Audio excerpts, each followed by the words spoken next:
months in this wonderful and celebrated city.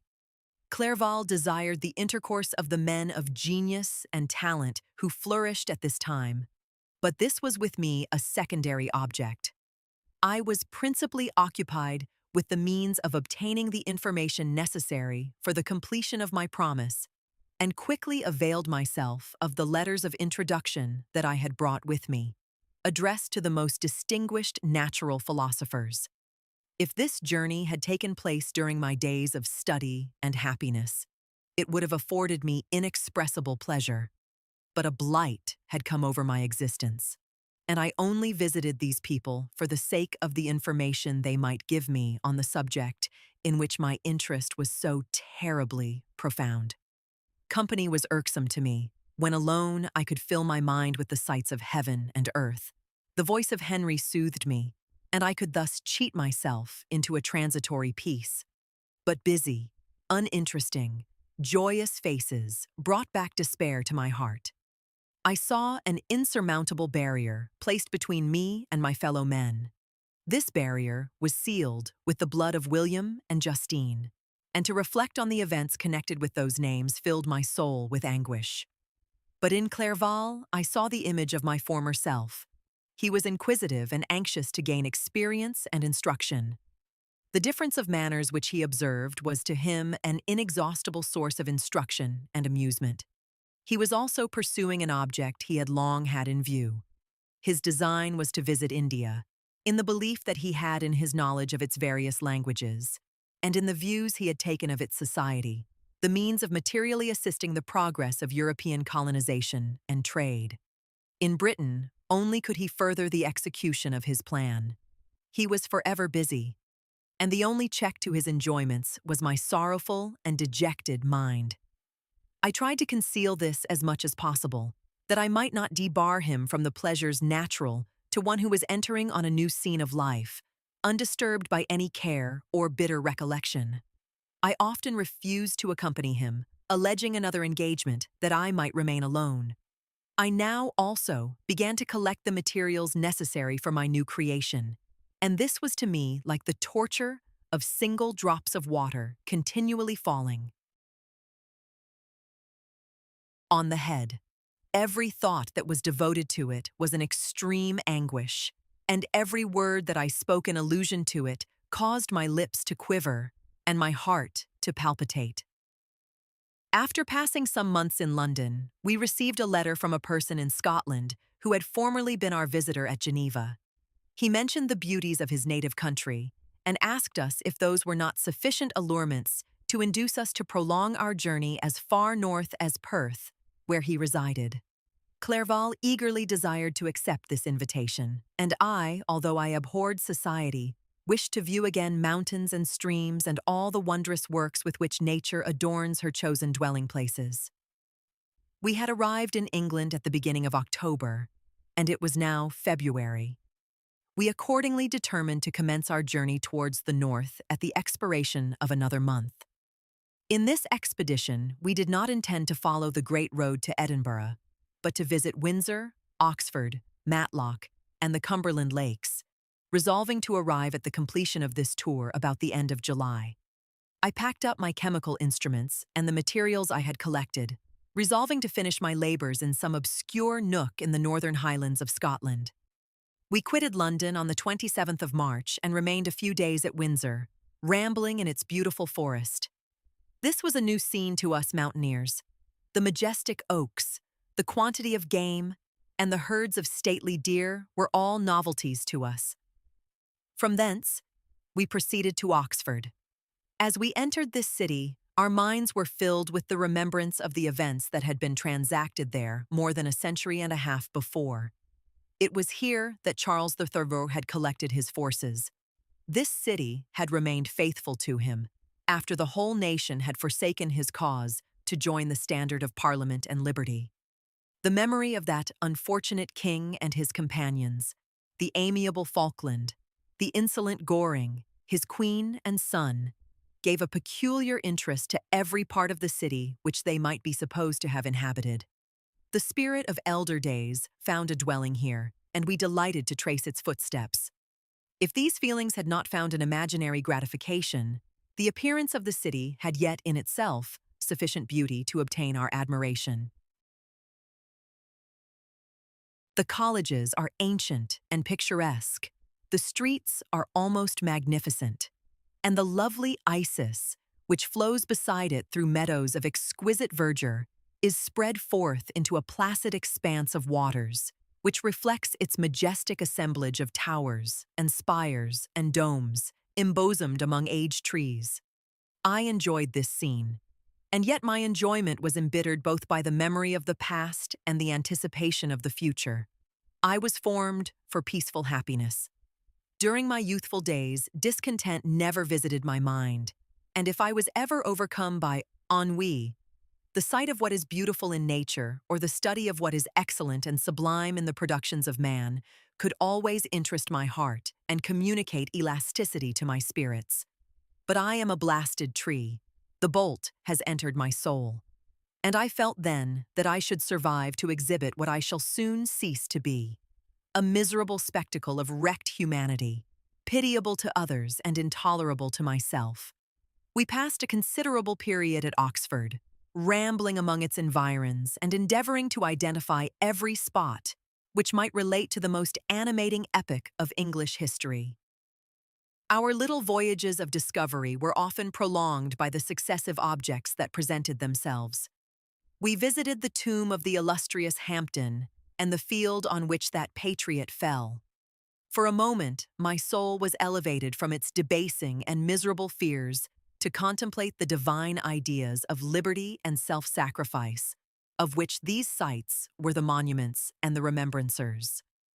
For an instant, I dared to shake off my chains and look around me with a free and lofty spirit, but the iron had eaten into my flesh, and I sank again, trembling and hopeless, into my miserable self.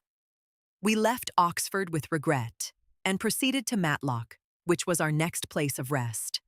The country in the neighborhood of this village resembled, to a greater degree, the scenery of Switzerland. But everything is on a lower scale, and the green hills want the crown of distant white Alps, which always attend on the piney mountains of my native country. We visited the wondrous cave and the little cabinets of natural history, where the curiosities are disposed in the same manner as in the collections at Servox and Chamonix. The latter name made me tremble when pronounced by Henry, and I hastened to quit Matlock, with which that terrible scene was thus associated. From Derby, still journeying northwards, we passed 2 months in Cumberland and Westmoreland. I could now almost fancy myself among the Swiss mountains. The little patches of snow which yet lingered on the northern sides of the mountains, the lakes and the dashing of the rocky streams were all familiar and dear sights to me. Here also we made some acquaintances who almost contrived to cheat me into happiness. The delight of Clerval was proportionably greater than mine. His mind expanded in the company of men of talent, and he found in his own nature greater capacities and resources than he could have imagined himself to have possessed while he associated with his inferiors. "I could pass my life here," said he to me, "and among these mountains I should scarcely regret Switzerland and the Rhine." But he found that a traveler's life is one that includes much pain amidst its enjoyments. His feelings are forever on the stretch, and when he begins to sink into repose, he finds himself obliged to quit that on which he rests in pleasure for something new, which again engages his attention, and which also he forsakes for other novelties.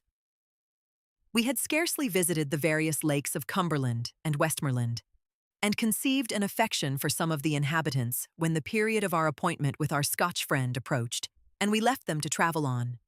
For my own part, I was not sorry. I had now neglected my promise for some time, and I feared the effects of the Damon's disappointment. He might remain in Switzerland and wreak his vengeance on my relatives. This idea pursued me and tormented me at every moment from which I might otherwise have snatched repose and peace. I waited for my letters with feverish impatience. If they were delayed, I was miserable and overcome by 1,000 fears. And when they arrived and I saw the superscription of Elizabeth or my father, I hardly dared to read and ascertain my fate. Sometimes I thought that the fiend followed me and might expedite my remissness by murdering my companion. When these thoughts possessed me, I would not quit Henry for a moment, but followed him as his shadow, to protect him from the fancied rage of his destroyer. I felt as if I had committed some great crime, the consciousness of which haunted me. I was guiltless, but I had indeed drawn down a horrible curse upon my head, as mortal as that of crime. I visited Edinburgh with languid eyes and mind, and yet that city might have interested the most unfortunate being. Clerval did not like it so well as Oxford, for the antiquity of the latter city was more pleasing to him. But the beauty and regularity of the new town of Edinburgh, its romantic castle and its environs, the most delightful in the world, Arthur's Seat, St. Bernard's Well, and the Pentland Hills, compensated him for the change and filled him with cheerfulness and admiration. But I was impatient to arrive at the termination of my journey. We left Edinburgh in a week, passing through Cupar, St. Andrews, and along the banks of the Tay, to Perth, where our friend expected us. But I was in no mood to laugh and talk with strangers, or enter into their feelings or plans, with the good humor expected from a guest. And accordingly, I told Clerval that I wished to make the tour of Scotland alone. "Do you," said I, "enjoy yourself, and let this be our rendezvous. I may be absent a month or two, but do not interfere with my motions, I entreat you. Leave me to peace and solitude for a short time, and when I return, I hope it will be with a lighter heart, more congenial to your own temper." Henry wished to dissuade me, but seeing me bent on this plan, ceased to remonstrate. He entreated me to write often.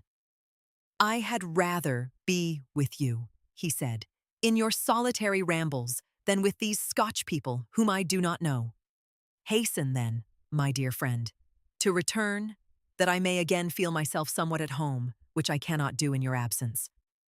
Having parted from my friend, I determined to visit some remote spot of Scotland and finish my work in solitude. I did not doubt, but that the monster followed me and would discover himself to me when I should have finished, that he might receive his companion. With this resolution, I traversed the Northern Highlands and fixed on one of the remotest of the Orkneys as the scene of my labors. It was a place fitted for such a work, being hardly more than a rock whose high sides were continually beaten upon by the waves. The soil was barren, scarcely affording pasture for a few miserable cows, and oatmeal for its inhabitants, which consisted of 5 persons, whose gaunt and scraggy limbs gave tokens of their miserable fare. Vegetables and bread, when they indulged in such luxuries, and even fresh water, was to be procured from the mainland, which was about 5 miles distant. On the whole island, there were but 3 miserable huts, and one of these was vacant when I arrived. This I hired. It contained but 2 rooms, and these exhibited all the squalidness of the most miserable penury. The thatch had fallen in, the walls were unplastered, and the door was off its hinges. I ordered it to be repaired, bought some furniture, and took possession. An incident which would doubtless have occasioned some surprise, had not all the senses of the cottagers been benumbed by want and squalid poverty. As it was, I lived ungazed at and unmolested, hardly thanked for the pittance of food and clothes which I gave. So much does suffering blunt even the coarsest sensations of men. In this retreat, I devoted the morning to labor, but in the evening, when the weather permitted, I walked on the stony beach of the sea to listen to the waves as they roared and dashed at my feet. It was a monotonous yet ever-changing scene. I thought of Switzerland. It was far different from this desolate and appalling landscape. Its hills are covered with vines, and its cottages are scattered thickly in the plains. Its fair lakes reflect a blue and gentle sky, and when troubled by the winds, their tumult is but as the play of a lively infant when compared to the roarings of the giant ocean. In this manner, I distributed my occupations when I first arrived, but as I proceeded in my labor, it became every day more horrible and irksome to me. Sometimes I could not prevail on myself to enter my laboratory for several days, and at other times I toiled day and night in order to complete my work. It was, indeed, a filthy process in which I was engaged. During my first experiment, a kind of enthusiastic frenzy had blinded me to the horror of my employment. My mind was intently fixed on the consummation of my labor, and my eyes were shut to the horror of my proceedings. But now I went to it in cold blood, and my heart often sickened at the work of my hands. Thus situated, employed in the most detestable occupation, immersed in a solitude where nothing could for an instant call my attention from the actual scene in which I was engaged, my spirits became unequal. I grew restless and nervous. Every moment I feared to meet my persecutor. Sometimes I sat with my eyes fixed on the ground, fearing to raise them lest they should encounter the object which I so much dreaded to behold. I feared to wander from the sight of my fellow creatures, lest when alone he should come to claim his companion. In the meantime, I worked on, and my labor was already considerably advanced.